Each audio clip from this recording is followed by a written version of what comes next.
Hoy, en Misterios a Medianoche, la desaparición de la colonia Roanoke.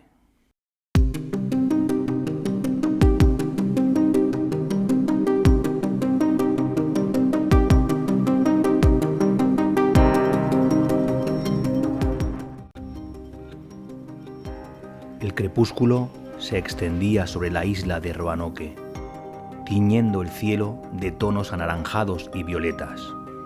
Los colonos estaban agotados, pero satisfechos. Habían pasado el día reforzando sus precarias viviendas y tratando de cultivar un suelo que parecía resistirse a la vida.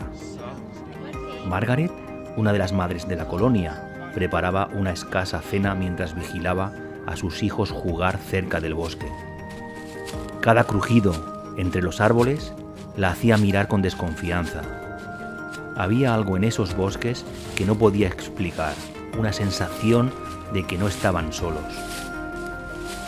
Esa noche, un sonido despertó a todos. Era un zumbido bajo, constante, que parecía venir desde las entrañas mismas de la tierra. Los hombres se reunieron en el centro del campamento, armados con lo poco que tenían: cuchillos, palos, hachas. Nadie hablaba. El sonido cesó tan repentinamente como había comenzado, pero el aire parecía cargado, como antes de una tormenta. Una niña comenzó a llorar en silencio, aferrándose a su madre mientras señalaba hacia el bosque. «¡Hay ojos en los árboles!», susurró. El líder temporal de la colonia, Edward, intentó calmar a todos. «Es solo el viento, y nuestra imaginación juega malas pasadas», dijo con una firmeza que no sentía. Pero cuando el grupo regresó a sus hogares, encontraron símbolos grabados en las puertas y postes, figuras que ningún colono había hecho. Uno de los ancianos reconoció los dibujos, los había visto en las decoraciones rituales de los nativos. «Es una advertencia», dijo con voz temblorosa. La siguiente noche fue peor. Un grito desgarrador surgió desde la espesura, interrumpiendo el sueño de todos. Cuando los hombres corrieron hacia el bosque para investigar, encontraron los restos de un ciervo desollado, colgado de un árbol. A su alrededor había más de esos símbolos, pero esta vez estaban pintados con lo que claramente era sangre. Nadie durmió el resto de la noche. Conforme los días pasaron, comenzaron a desaparecer personas. Primero fue un niño, luego un cazador que había salido temprano por la mañana. Cada vez que buscaban, los rastros los llevaban al bosque, donde los árboles parecían cerrarse como una muralla viva, impidiendo el paso. Los más supersticiosos hablaban de un espíritu que protegía la tierra de los invasores, un ser que no toleraba su presencia. Finalmente, Edward propuso una solución desesperada. «Nos mudaremos a Croatoan. Quizá los nativos de allí nos acojan o al menos podamos negociar con ellos. No podemos quedarnos aquí». La palabra Croatoan fue tallada en el poste principal del asentamiento, como señal para John White, en caso de que regresara.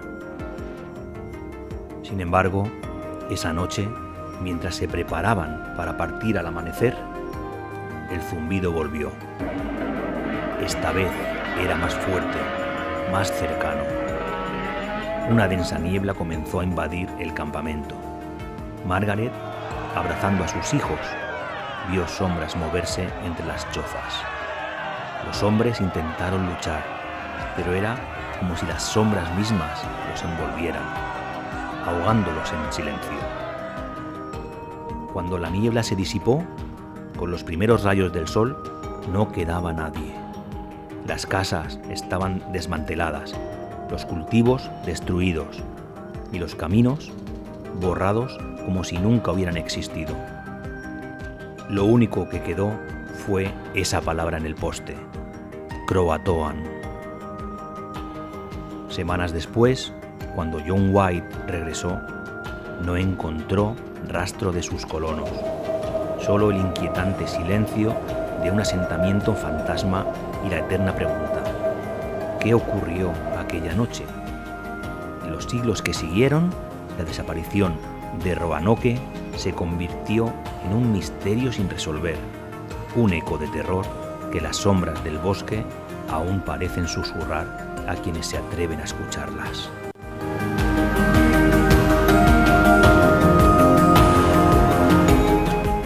La desaparición de Roanoke, un misterio grabado en el tiempo. El sol comenzaba a ocultarse tras el horizonte del Nuevo Mundo, proyectando largas sombras sobre la isla de Roanoke, un lugar apartado y rodeado de espesos bosques y aguas indómitas. Era el año 1587 y un grupo de colonos ingleses, 117 hombres, mujeres y niños, habían llegado a esas tierras con el sueño de construir una nueva vida. Al mando de la expedición estaba John White, un cartógrafo y artista cuya determinación estaba alimentada por la esperanza y el deseo de dejar su huella en la historia. Las primeras semanas estuvieron llenas de desafíos, el suelo no era tan fértil como esperaban, las reservas de comida eran escasas y los conflictos con las tribus locales complicaban cada intento de progreso. Pero pese a las dificultades, los colonos trabajaron para levantar sus hogares, para dar forma a un asentamiento que representara la promesa del futuro. Sin embargo, algo inquietante parecía flotar en el aire. Los relatos de los nativos hablaban de espíritus que habitaban en los bosques, de sombras que se movían entre los árboles y de una fuerza antigua que no toleraba la presencia de extraños. Los colonos no tardaron en escuchar sonidos extraños en los árboles, susurros que no podían ser explicados, ruidos de pasos en la espesura y la sensación de ser observados. Pero el mayor de los temores llegó con los extraños símbolos grabados en los troncos de los árboles cercanos, dibujos que ninguno de ellos reconocía. Un día, John White tomó la difícil decisión de regresar a Inglaterra en busca de suministros, dejando a la colonia bajo el liderazgo de los más capaces. Les prometió que volvería pronto, que no los abandonaría, pero las tormentas y la guerra entre Inglaterra y España retrasaron su regreso. Pasaron 3 largos años antes de que pudiera volver a Roanoke. Cuando finalmente llegó en 1590, lo que encontró lo dejó petrificado. El asentamiento estaba desierto. Las casas habían sido desmanteladas, como si hubieran sido desarmadas con cuidado.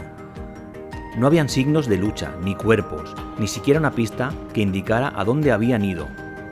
Solo una palabra grabada en un poste: Croatoan. La isla Croatoan, hogar de una tribu cercana, parecía ser una posible respuesta, pero las investigaciones no llevaron a ningún hallazgo concreto. Algunos especularon que los colonos se unieron a los nativos para sobrevivir. Otros hablaron de enfermedades, hambruna o ataques enemigos, pero las teorías más oscuras sugerían que algo sobrenatural había reclamado a la colonia. Esta noche hemos viajado al pasado, a caminar por los desiertos senderos de Roanoke, donde las preguntas superan a las respuestas y donde cada sombra parece esconder un secreto. Hemos explorado las teorías, los misterios y las inquietantes posibilidades de lo que pudo haber ocurrido. Porque, aunque han pasado más de 400 años, el enigma de Roanoke sigue vivo, como un eco atrapado en el tiempo.